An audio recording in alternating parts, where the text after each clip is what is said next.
тогтохгүй бол 4 сая дахь иргэн маань 2036 он орчим төрхнө гэсэн тооцоололж гарчээ.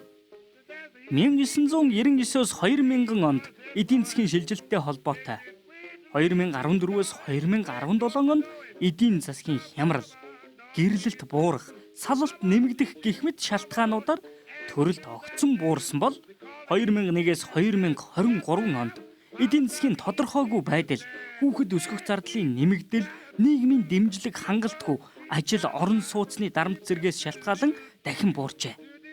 Ингээд багцлан тооцоолбол сүүлийн 10 жилд төрөлд 26-аас 27%-аар буурсан байгаа юм.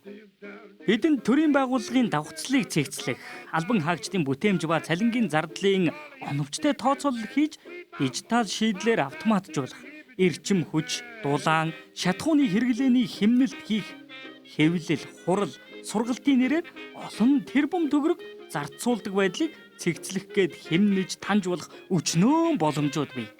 Гагцхүү хүн амаа өсгөх бодлогын